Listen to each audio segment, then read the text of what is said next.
कौन बम धमाके कर रहा है बंगाल में? कौन चुनावी हिंसा कर रहा है?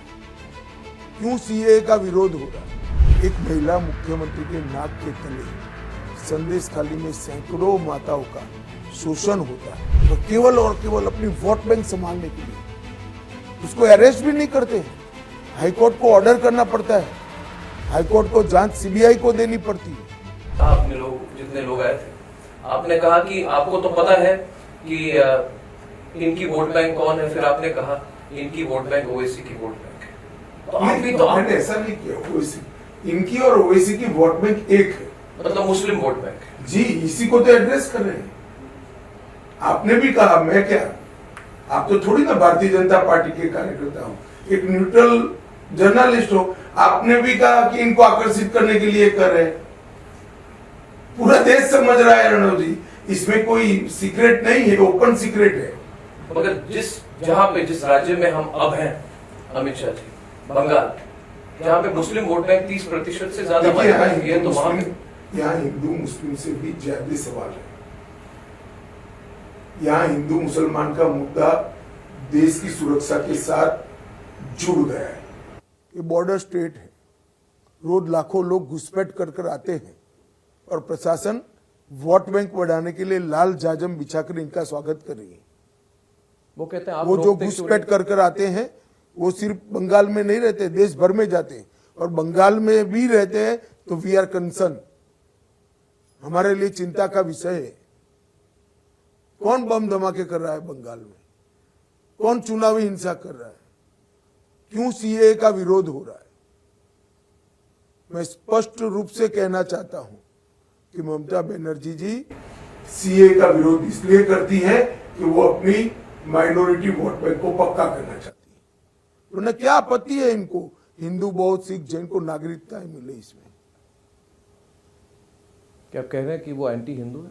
ना, मैं ऐसा नहीं कह रहा। वो प्रो मुस्लिम है,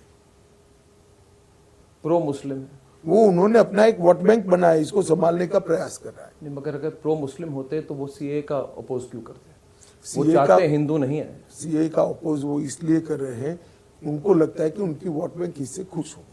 वही तो मतलब एंटी हिंदू बनना वो मानते हैं कि प्रो मुस्लिम स्टैंड। उनको ये भी मालूम है कि इनके विरोध का कोई अर्थ नहीं है, क्योंकि हमारे संविधान ने नागरिकता एक 100% केंद्र का सब्जेक्ट है, देश की संसद का विषय है, उसमें राज्यों की दखल चल ही नहीं सकती। मगर इधर रीजनल कार्ड ज्यादा होता है। इधर कहा जाता है कि अमित शाह जी ने बहुत कोशिश की पिछली बार, मगर बंगाल में सरकार हमारी बनी।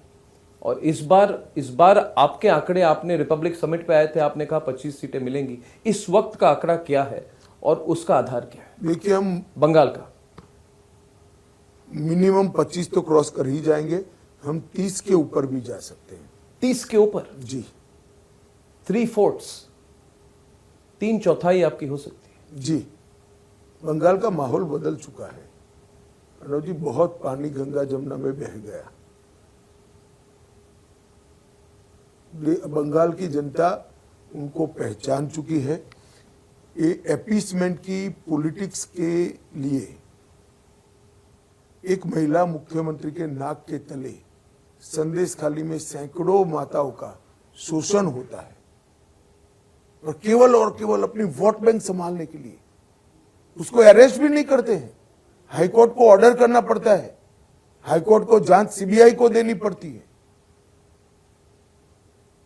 किस प्रकार से ये प्रदेश चल सकता है?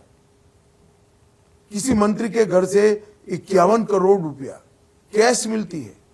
गिनते गिनते सारे स्टेट बैंक ऑफ इंडिया के कैश काउंटिंग मशीन गर्म हो जाते हैं, दूसरे लाने पड़ते हैं, भरने के लिए टेम्पो लेकर जाना पड़ता है। कौन जिम्मेदार है उसका? इतना रैंपड करप्शन किसके नेतृत्व में हो रहा है? वो कहते हैं सब षड्यंत्र है अमित शाह जी, सब षड्यंत्र कहते हैं। ऐसे 51 करोड़ रुपया इनके मंत्री के घर से मिलते हैं। झारखंड में कांग्रेस के एमपी के घर से 351 करोड़ रुपया मिलता है, और फिर कहते हैं ये षड्यंत्र है। तो आप क्या कर रहे थे? षड्यंत्र था तो कौन रख गया आपके घर पे? और ये सिर्फ पैसा नहीं मिला है, किस प्रकार से नौकरी देने में घूस खाई गई, इसका पूरा कच्चा चिट्ठा आज एजेंसियों के पास में उपलब्ध है, हाई कोर्ट के सामने पेश किया गया है। रेड कार्ड था, तेजस्वी युवा लोन लेकर नौकरियों की तैयारी करते हैं, उन पर ऋण चढ़ जाता है, लोन पेंडिंग रह जाती है और डफर टाइप के लोग घूस देकर नौकरी प्राप्त कर लेते हैं। कैसे चलेगा देश? ये यूथ के फ्रस्ट्रेशन को कहां डालाएंगे हम?